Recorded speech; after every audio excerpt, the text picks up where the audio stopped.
अपना इंट्रोडक्शन देना। मेरा नाम साद है, मैं लाहौर तो आया हुआ, मैं एक विजुअल आर्टिस्ट हाँ और मेरा ਜਿਹੜਾ ਕੰਮ ਹੈ ਉਹ ਸਾਡੀ ਪੰਜਾਬੀ ਜ਼ੁਬਾਨ ਦੇ ਬਾਰੇ ਹੈ ਤੇ ਕਲਮ ਤੇ ਤਖਤੀ ਦਾ ਜਿਹੜਾ ਪੁਰਾਣਾ ਰਿਸ਼ਤਾ ਹੈ ਉਹਦੇ ਬਾਰੇ ਮੈਂ ਗੱਲ ਕਰ ਰਿਹਾ ਕਿ ਸਾਡੀ ਕਲਮ ਤੇ ਤਖਤੀ ਤੇ ਪੰਜਾਬੀ ਜ਼ੁਬਾਨ ਇਹਦਾ ਬਹੁਤ ਗੂੜਾ ਤਾਲੁਕ ਹੈ। ਇੱਕ ਰਿਵਾਇਤ ਵੀ ਹੈ ਤੇ ਇੱਕ ਸਦੀਆਂ ਤੋਂ ਇੱਕ ਚੱਲਦੀ ਹੋਈ ਸਾਡੀ ਇੱਕ ਜ਼ੁਬਾਨ ਵੀ ਹੈ ਔਰ ਸਾਡਾ ਇੱਕ ਬਹੁਤ ਵੱਡਾ ਸੂਬਾ ਪੰਜਾਬ ਵੀ ਜਿੱਥੇ ਅਸੀਂ ਪੰਜਾਬੀ ਲਿਖਦੇ ਵੀ ਹਾਂ, ਬੋਲਦੇ ਵੀ ਹਾਂ, ਪੜ੍ਹਦੇ ਵੀ ਹਾਂ। ਬਹੁਤ ਵੱਡੇ ਤੇ ਬੜੇ ਇੰਟੈਲੈਕਚੁਅਲ ਪੰਜਾਬੀ ਸ਼ਾਇਰ ਵੀ ਨੇ ਜਿਵੇਂ ਨਾਨਕ ਨੇ, ਫਰੀਦ ਨੇ, ਸ਼ਾਹ ਹੁਸੈਨ ਨੇ, ਬੁੱਲੇ ਸ਼ਾਹ ਨੇ, ਗੁਰੂ ਨਾਨਕ ਨੇ, ਮੀਆਂ ਮੁਹੰਮਦ ਬਖਸ਼ ਨੇ ਤੇ ਹੋਰ ਵੀ ਬਹੁਤ ਸਾਰੇ ਜਿਹੜੇ ਪੰਜਾਬੀ ਸਾਡੇ ਸ਼ਾਇਰ ਨੇ। ਸੋ ਮੇਰਾ ਜਿਹੜਾ ਕੰਮ ਹੈਗਾ ਪੰਜਾਬੀ ਜ਼ੁਬਾਨ ਦੀ ਜਿਹੜੀ ਡਿਸਲੋਕੇਸ਼ਨ ਹੈ ਉਹਦੇ ਬਾਰੇ ਜਿਵੇਂ ਆਹਿਸਤਾ ਆਹਿਸਤਾ ਪੰਜਾਬੀ ਜ਼ੁਬਾਨ ਨੂੰ ਬਹੁਤ ਬੁਰਾ ਕਿਹਾ ਜਾ ਰਿਹਾ ਹੈ ਜਾਂ ਕਿਸੇ ਜਗ੍ਹਾ ਤੇ ਪੰਜਾਬੀ ਬੋਲਣਾ ਬਹੁਤ ਇੱਕ ਬੁਰੀ ਚੀਜ਼ ਸਮਝਿਆ ਜਾ ਰਿਹਾ ਹੈ। ਮੇਰਾ ਕੰਮ ਉਹਦੇ ਬਾਰੇ ਹੈ ਕਿ ਸਾਡੇ ਪੰਜਾਬੀ ਜ਼ੁਬਾਨ ਦੇ ਵਿੱਚ ਇਤਨਾ ਜ਼ਿਆਦਾ ਲਿਟਰੇਚਰ ਹੈ ਜਿਹੜਾ ਸਾਡੇ ਇਸ ਨਵੀਂ ਜਨਰੇਸ਼ਨ ਤੱਕ ਪਹੁੰਚਿਆ ਹੀ ਨਹੀਂ। ਅਗਰ ਅਸੀਂ ਇਸ ਚੀਜ਼ ਨੂੰ ਇੱਕ ਜ਼ੁਬਾਨ ਸਮਝੀਏ ਅਸੀਂ ਇੱਕ ਇਲਮ ਅਦਬ ਦੀ ਅਸੀਂ ਕੋਈ ਚੀਜ਼ ਸਮਝੀਏ ਫਿਰ ਇਸ ਚੀਜ਼ ਦੇ ਕਰੀਬ ਆ ਸਕਦੇ ਹਾਂ। ਸੋ ਮੇਰਾ ਜਿਹੜਾ ਕੰਮ ਹੈਗਾ ਇਸ ਚੀਜ਼ ਦੇ ਡੈਮੇਜ ਔਰ ਰਿਪੇਅਰ ਦੇ ਬਾਰੇ में कि एक चीज़ जी साड़ी मुतासर हो गई है उसकी बहाली वास्ते काम कर रहा है।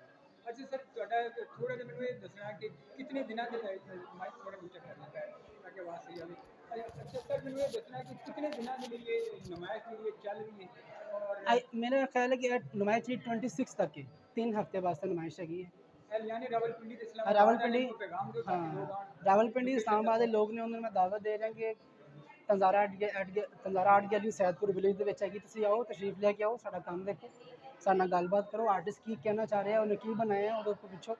ਜਿੰਨੇ ਵੀ ਮੇਰੇ ਕੰਮ ਲੱਗੇ ਨੇ ਹਰ ਕੰਮ ਦੀ ਆਪਣੀ ਆਪਣੀ ਕਹਾਣੀ ਹੈ। अच्छा सर, मैंने ये दसो कि ਤੁਹਾਡਾ ਜਿਹੜਾ ਆਰਟ ਹੈ ਅਸੀਂ ਦੇਖਿਆ ਬੜਾ ਡਿਫਰੈਂਟ ਜਿਹਾ ਇੱਕ ਆਰਟ ਹੈ, ਇਸ ਆਰਟ ਨੂੰ ਕੀ ਕਹਿੰਦੇ ਨੇ, ਥੋੜੀ ਜਿਹੀ ਤਫਸੀਲ ਦੱਸੋ। ਇਹ ਬੇਸਿਕਲੀ ਖਤਾਤੀ ਹੈਗੀ ਹੈ।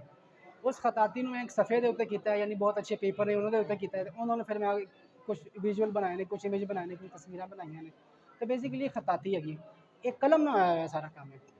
ਸਰ ਨਵੇਂ ਜਿਹੜੇ ਆਰਟਿਸਟ ਨੇ ਉਹਨਾਂ ਦੇ ਲਈ ਕੀ ਮੈਸੇਜ ਹੈ ਕਿ ਉਹਨਾਂ ਲਈ ਸਕੋਪ ਹੈ ਨਹੀਂ ਹੈ? देखो स्कोप जड़ा है ये तो बहुत एक पुरानी गल है, हर आर्टिस्ट अपना स्कोप खुद बना सकता है, अपने रास्ते खुद बना सकते हैं।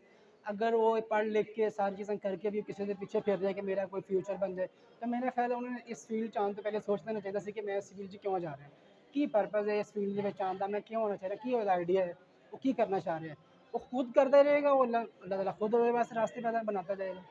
अच्छा सर, ਤੁਹਾਡੇ ਤੁਸੀਂ ਜਿੱਥੇ ਕੰਮ ਕਰਦੇ ਹੋ ਤੁਹਾਡੀ ਜਿਹੜੀ ਆਪਣੀ ਵਰਕਸ਼ਾਪ ਹੈ ਜਾਂ ਤੁਹਾਡਾ ਆਪਣਾ ਉੱਥੇ ਦਾ ਲਾਹੌਰ ਹੈ ਜਿਹੜਾ ਤੁਹਾਡਾ ਥੋੜਾ ਜਿਹਾ ਬਾਇਓਡਾਟਾ ਹੈ ਥੋੜਾ ਜਿਹਾ ਉਹ ਸ਼ੇਅਰ ਕਰੋ। मेरा स्टूडियो है ਜਿਹੜਾ है ਅਲਕਬੀਰ टाउन फेज़ 1 ਦੇ ਕੋਲ, ਉੱਥੇ मैं खताती सिखाना भी है। मैं 10-12 साल तो खताती सीख भी रहा हूँ, अगे सिखा भी रहा हूँ। मेरे जो उस्ताद ने गौहर खुर्शीद कलम ने, उस्ताद वाजिद जकूत ने, अशरफ हीरा ने और जिन्हें मेरे उस्ताद ने। लाहौर एक बड़ा कल्चरल सिटी है, आर्ट के हवाले ने भी हर चीज़ के हवाले ने। ਅੱਛਾ, ਤੁਸੀਂ ਕੀ ਸਮਝਦੇ ਹੋ ਕਿ ਅਗਰ ਅਸੀਂ ਦੇਖਦੇ ਹਾਂ ਕਿ ਲਾਹੌਰ ਦੇ ਵਿੱਚ ਜਦੋਂ ਵੀ ਕੋਈ ਬੰਦਾ ਜਾਂਦਾ ਉੱਥੇ ਕੈਲੀਗ੍ਰਾਫੀ ਦੀਆਂ ਡਿਫਰੈਂਟ ਸ਼ੇਪਸ ਤੁਹਾਨੂੰ ਨਜ਼ਰ ਆਉਂਦੀਆਂ ਨੇ, ਤਾਰੀਖੀ ਬਿਲਡਿੰਗਾਂ ਨਜ਼ਰ ਆਉਂਦੀਆਂ ਨੇ ਤੇ ਤੁਸੀਂ ਸਮਝਦੇ ਹੋ ਕਿ ਲੋਕਾਂ ਨੂੰ ਇਸ ਪਾਸੇ ਆਪਣੇ ਕਲਚਰ ਵੱਲ ਆਪਣੇ ਇਹਨਾਂ ਚੀਜ਼ਾਂ ਦੇ ਵੱਲ ਆਰਟ ਦੇ ਪਾਸੇ ਆਉਣਾ ਚਾਹੀਦਾ ਹੈ? देखो जी आर्ट अवेयरनेस है मेरे ख्याल है बचपन तो होनी चाहिए, स्कूल लैवल तो होनी चाहिए एज कंपेयर कि तुसी 12 जमातां करके या 10 जमातां करके तुसी जाओ तो उनको दसे कि नुमाइश हो रही से पूछो कि आर्ट की चीज़ है।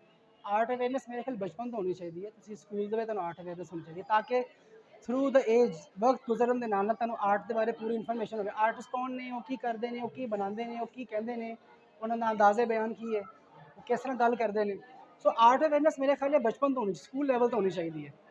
अच्छा, ਤੁਹਾਡੀ ਗੈਲਰੀ ਦੇ ਵਿੱਚ ਤੁਹਾਡੇ ਆਰਟ ਵਿੱਚ ਕਾਫੀ ਜ਼ਿਆਦਾ ਲੋਕ ਆ ਕੇ ਦਿਲਚਸਪੀ ਲੈ ਰਹੇ ਨੇ, ਦੇਖ ਕੇ कैसा फील हो रहा है कि फॉरेनर और लोकल लोग बहुत अच्छा। देखो अगर सानू एक मौका मिला किसी गैलरी ने सानू जगह दी काम दिखाने वास्ते तो बहुत अच्छी गल है, विजिटर आ रहे हैं, वो एप्रीशिएट कर रहे हैं, गल कर रहे हैं, इस मेरे ख्याल बहुत बड़ी गल है। बहुत शुक्रिया सर।